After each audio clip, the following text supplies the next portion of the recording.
মদিনাওয়ালা নবী স্পষ্ট জানা দিলেন, আলা কুল্লুকুম রাঈন ওয়া কুল্লুকুম মাসউলুন আন রাইয়াতিহি। প্রত্যেকটা মানুষ জিম্মাদার। মদিনার নবী বলে, আলা কুল্লুকুম রাঈন,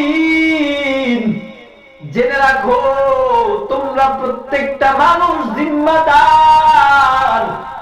আল্লাহ তাআলার কাছে তোমাদের প্রত্যেকের জবাব দেওয়া লাগবে।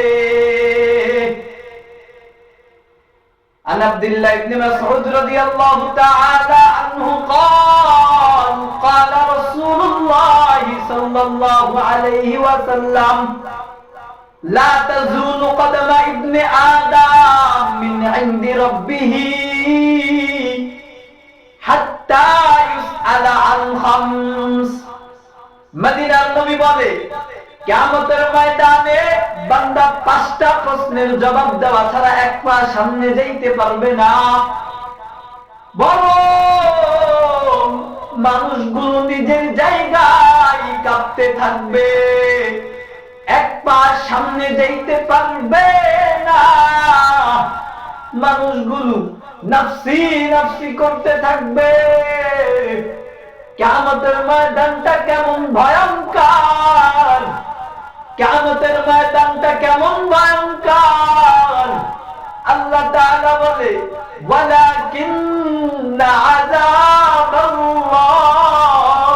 শাদীদ। আমি আল্লাহর আযাব বড়ই কঠিন। আমি আল্লাহর আযাবকে ভয় করো। আমি আল্লাহর আযাবের ভয় বান্দার অন্তরে নিয়া জমিনের মধ্যে চলো। যদি আমি রবের ভয় অন্তরের মধ্যে ঢুকাইতে পারো, এই ভয় তোমাকে গুনার কাজ থেকে ফিরায় রাখবে। এই ভয় তোমাকে জান্নাতে নিয়ে যাবে। মদিনার নবী জানা দিলেন, ইত্তাকুল্লাহ হাইসুমা কুনত।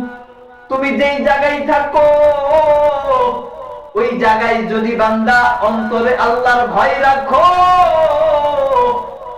কাল কিয়ামতের ময়দানে তোমার এই ভয়ের কারণে হতে পারে আল্লাহ তোমাকে জান্নাত দিয়া দিবে। এজন্য আমরা যে যেখানেই থাকি প্রত্যেকেই প্রত্যেকের জায়গা থেকে দিলে ভয় রাখবো কার? প্রত্যেকেই প্রত্যেকের জায়গা থেকে রব্বে কারীমের ভয় রাখবো। বলে, আমি যেখানেই যাই ওখানেই আমার আল্লাহ আছে। কিয়ামতের ময়দানে জবাব দেওয়া লাগবে। আমি